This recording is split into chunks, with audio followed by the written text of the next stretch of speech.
पार्वती जी की नानी जी का नाम क्या था? सुधा। क्या नाम था? जम के बोलो जरा। सुधा। और ये कोई साधारण सी नानी नहीं है पार्वती जी की, और ना ये नाम कोई साधारण सा।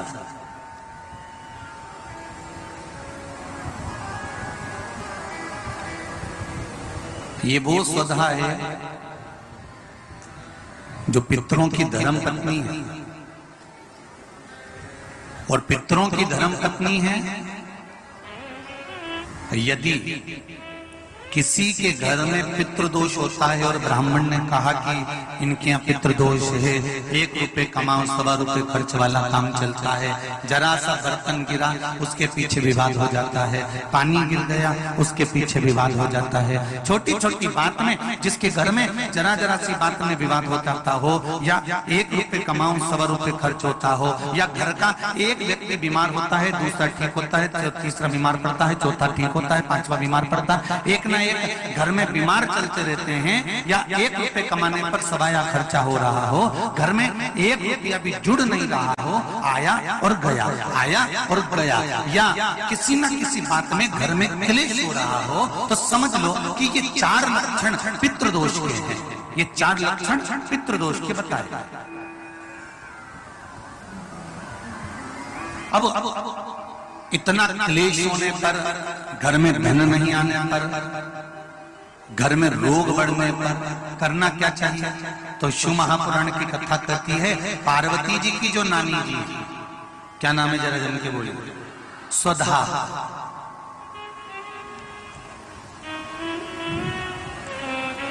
जो पितृलोक में रही और पितरों के साथ में रहने के बाद एक बार इनके मन में यह भाव प्रकट हो गया था कि मैं पितृलोक में तो रह रही हूँ, आपके साथ में रह रही हूँ, पर मेरा मन शंकर भगवान की आराधना में लगा रहता है। तो सुधा भगवान शिव की आराधना करने जब जाती थी तो पितृ उनकी आराधना के लिए संपूर्ण सामग्रियां सिद्ध कर देते थे, और संपूर्ण सामग्रियां सिद्ध कर सुधा को दे देते, और सुधा जाकर पितृलोक से जाकर भगवान शिव की आराधना।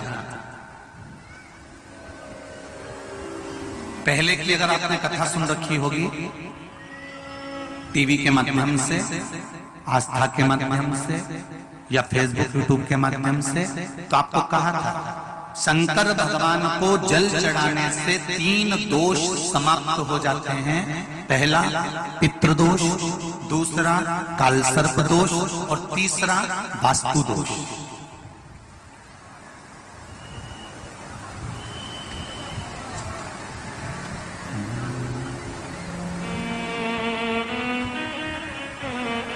भगवान शंकर को जल चढ़ाने से 3 दोष मिट।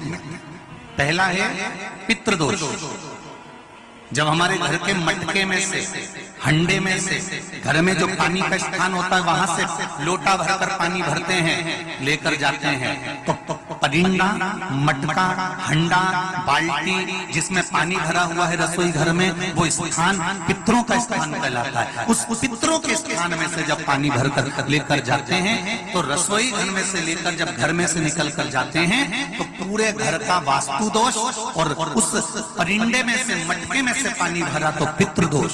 और ध्यान देना, इसको ले जाकर जब शंकर भगवान को समर्पित करते हैं, तो पितरों का दोष, वास्तु दोष और काल सर्प दोष, ये तीनों अपने आप समाप्त हो जाते हैं मात्र शंकर पर 1 लोटा जल समर्पित कर देने पर।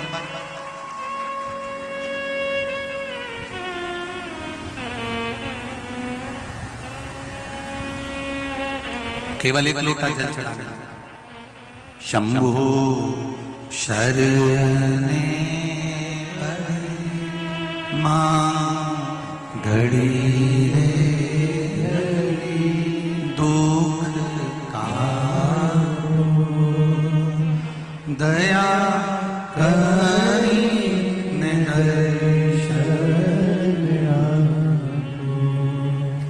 दया करी निदर्शन। 3 दोष अपने आप समाप्त हो जाते हैं। सुधा शिव जी की पूजन कर रहे हैं।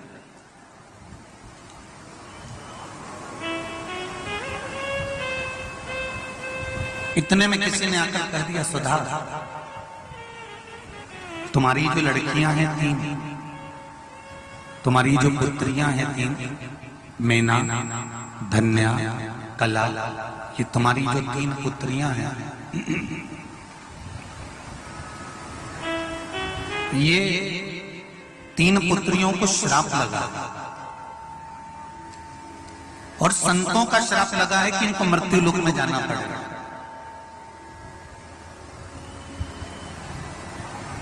सुधा ने कहा, यदि मैंने शिव की आराधना करी है, यदि मैंने शंकर भगवान की आराधना करी है, शिव की अर्चना करी है, शिव की पूजन करी है, शिव की आराधना करी है, तो मैं ये विश्वास रखकर कह देते हैं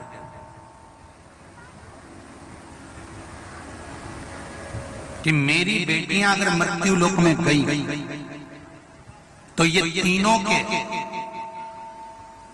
गोद में स्वयं 3 देवियां ही आकर विराजमान होंगी। ये मेरा विश्वास करता हूं। आस और विश्वास ये 2 हर किसी पर नहीं किया जाता। बोलो सही है कि गलत है? आस भी हर किसी से नहीं लगाई जाती, आस उसी से लगाई जाती है जो पूरा कर सकता है, और विश्वास भी उसी पर किया जाता है जो पूर्ण कर सकता है। इसीलिए आप लोगों से करबद्ध निवेदन है, दुनिया के लोगों से आस मत लगाकर बैठना कि हमारा लड़का बड़ा होगा, उसकी जब शादी करेंगे तो वहां से कन्यादान में 1 लाख रुपए मिल जाएगा, वहां से 2 लाख रुपए मिल जाएगा, वहां से टीवी मिल जाएगी, वहां से फ्रिज मिल जाएगा, वहां से ये सामान मिल जाएगा। बेटे की शादी करने पर बेटे के लिए ये विचार कर मत बैठना कि वहां से कुछ मिलेगा, बल्कि ये विचार कर रखना कि हे भोलेनाथ, मेरे लड़के की जब मैं शादी करूं तो मुझे इतना देना कि लड़की वालों का ठन्नी खर्च नहीं होने को पूरा में खर्च कर, इतना मुझे दे।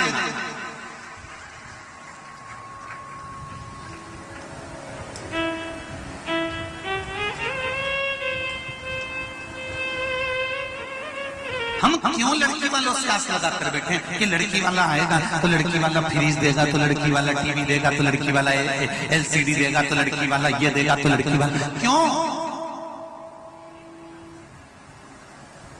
और दुख यही चालू होता है।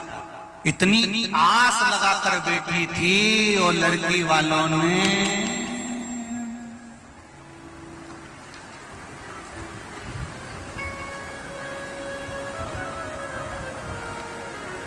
मंदिर में घंटी है, अरे बोलो तो जम क्या, सबके मंदिर में है छोटी सी, और लड़की वालों ने वही गरुड़ घंटी पकड़ा दी।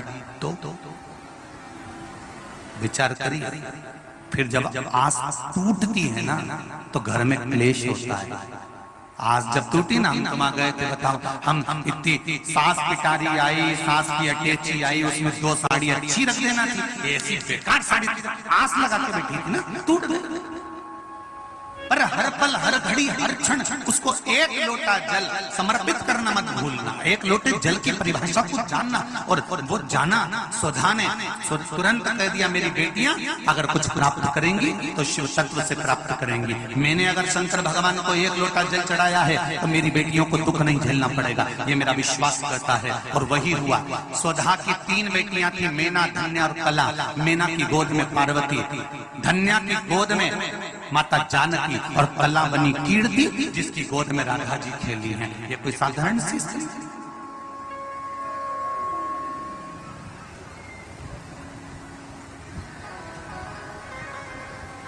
अगर घर में पितृदोष है, वास्तु दोष है, काल सर्प दोष है, और तुम्हें लग रहा है कि मैं 1 रुपए कमा रहा हूं, 100 रुपए खर्चा हो रहा है, या फिर घर में क्लेश बना हुआ है, या घर में बीमारियां बढ़ी हुई है, तो एक काम करना प्रारंभ कर दो। शिव जी के मंदिर में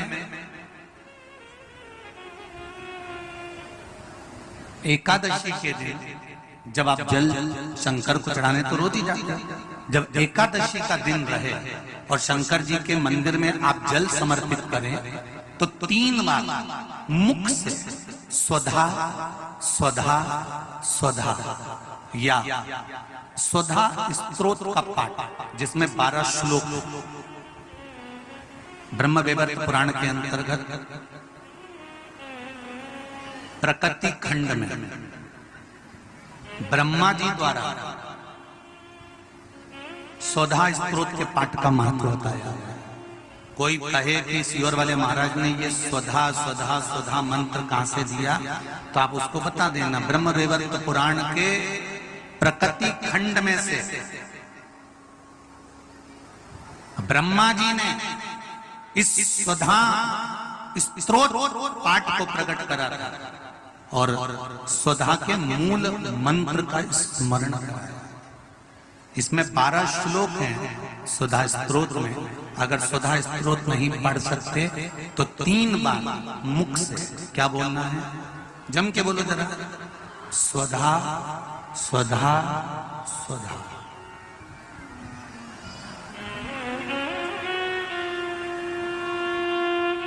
पीछे धा है, हा नहीं तो तुम स्वाहा स्वाहा स्वाहा कर। पीछे क्या है, धा, धनुष वाला। फिर से एक बार बोलिए 3 बार, स्वधा स्वधा स्वधा। और एक बात और ध्यान दीजिएगा,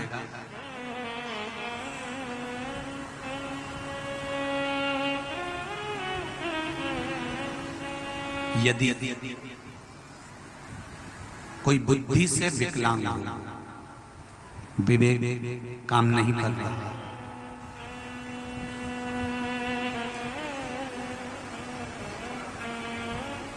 अगर विवेक काम ना कर रहा हो, माइंड से कोई कमजोर हो, तो जब स्वधा के नाम से आप शंकर भगवान को जल समर्पित करें, स्वधा स्वधा कहकर उस जल को समर्पित करें, तो पितरों का स्मरण कर कर वही स्वधा को समर्पित किया गया जल, जिसको विवेक की तकलीफ होती है, बुद्धि की तकलीफ होती है, अपने पितरों का, अपने पूर्वजों का स्मरण कर कर उस जल को उस विवेकहीन व्यक्ति के दोनों भुकुटियों के पास में लगा देना चाहिए, थोड़ा सा।